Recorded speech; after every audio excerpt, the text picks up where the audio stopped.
Lord Chesterfield कहते हैं, मेरी सलाह यह है कि तुम अपने मिनटों का ध्यान रखो, फिर घंटे अपनी परवाह खुद कर लेंगे। समय के सर्वश्रेष्ठ उपयोग का 17वां सिद्धांत, समय की बर्बादी के गुरुत्वाकर्षण नियम को जानें। यदि आप हवा में छलांग लगाएं तो क्या होगा? पृथ्वी की गुरुत्वाकर्षण शक्ति के कारण आप नीचे आ जाएंगे। यही समय के मामले में भी होता है। जैसे ही आप कोई महत्वपूर्ण काम शुरू करते हैं, वैसे ही बाधाओं के गुरुत्वाकर्षण शक्ति सक्रिय हो जाती है और आपको नीचे धकेलने लगती है। दूसरे लोग आकर आपके काम में विघ्न डालते हैं। वे आपसे कोई दूसरा काम करने को कहेंगे, कोई आपसे मिलने आ जाएगा, किसी का फ़ोन आ जाएगा, बॉस आपको कोई आवश्यक काम थमा देगा, पत्नी बाजार से कोई ज़रूरी सामान मंगवाएगी, बच्चे होमवर्क में आपसे मदद मांगेंगे।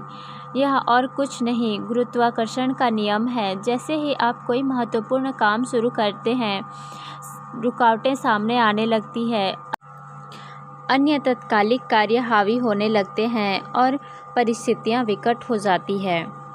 यह और कुछ नहीं, बाधाओं का गुरुत्वाकर्षण है जो आपको नीचे खींच रहा है। आपको इस गुरुत्वाकर्षण शक्ति के प्रति सजग रहना चाहिए। याद रखें, इस दुनिया में दूसरों की तरक्की देखकर जलने की परंपरा है। इस दुनिया में दूसरों की टांग खींचने की परंपरा है। इस दुनिया में दूसरों के पर कतरने की परंपरा है। इसलिए आपका ऊपर उठना आपके आसपास के लोगों को शायद आपके रिश्तेदारों को भी पसंद नहीं आएगा और वे उसमें अपनी ओर से बाधा डालने की पूरी कोशिश करेंगे। इससे बचने का उपाय बहुत ही सरल है। अपना मुंह बंद रखें। किसी को भी यह ना बताएं कि आप कोई महत्वपूर्ण काम कर रहे हैं, आपने एक नई आदत डाली है, या आप कितने ऊपर पहुंचना चाहते हैं। अगर आप डींगे हाँकने या अपनी योजना बताने के प्रलोभन से बच जाएं तो आपका इरादा किसी को पता नहीं चल पाएगा और आप बहुत सी अनावश्यक अड़चनों से बच जाएंगे। किसी को यह पता न चलने दें कि आप ऊपर उठने की कोशिश कर रहे हैं, वरना आपको नीचे खींचने में वे पूरी शक्ति लगा देंगे। इसलिए समय के सर्वश्रेष्ठ उपयोग का 17वां सिद्धांत है, समय की बर्बादी के गुरुत्वाकर्षण नियम को जानें। देखिए, हर अच्छे काम में बाधाएं हमेशा आती है, इसलिए पहले से ही उनके लिए तैयार रहें और उनसे निपटने की योजना बना लें।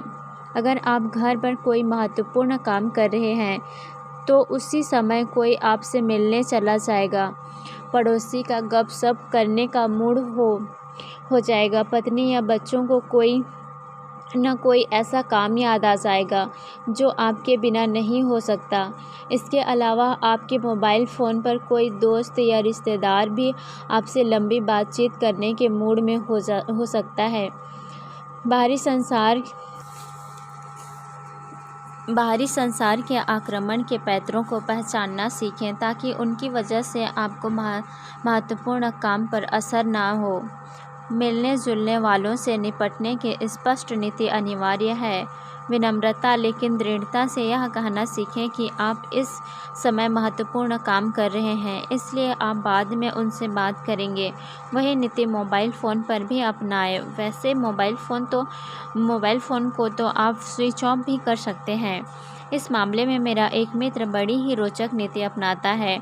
उसके घर में 2 दरवाजे हैं और जब उसे किसी आगंतुक का व्यवधान पसंद नहीं होता तो वह सामने वाले दरवाजे पर बाहर से ताला लगा देता है ताकि आगंतुक ताला देखकर लौट जाए। शायद आपको ताला लगाना पसंद ना हो, लेकिन आपको कोई ना कोई नीति तो अपनानी ही होगी। आप चाहे जो नीति अपनाएं, लेकिन लोगों के नीचे खींचने वाली गुरुत्वाकर्षण शक्ति से निपटने के उपाय सोच कर रखें। अपॉइंटमेंट के बिना किसी से ना मिलें और अपॉइंटमेंट की अवधि सीमित रखें। जैसे हम इस बारे में शाम 4 बजे से 4:15 तक बातचीत कर सकते हैं। मशहूर सिविल इंजीनियर ब्रुलेन के ऑफिस में केवल एक ही कुर्सी रहती थी ताकि उन्हें हमेशा याद रहे कि उनके पास बर्बाद करने के लिए समय नहीं है। अगर मिलने वाला किसी महत्वपूर्ण काम के सिलसिले में आता था तो वे कुर्सी उसे दे देते थे।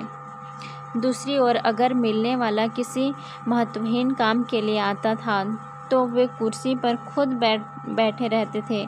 जाहिर है, जब ऑफिस में एक व्यक्ति बैठा हो और दूसरा खड़ा हो तो केवल काम की ही बातें हो सकती है, फालतू बातों का माहौल नहीं बन पाता। समय के मामले में हेनरी फोर्ड भी इतने ही दूरदर्शी थे।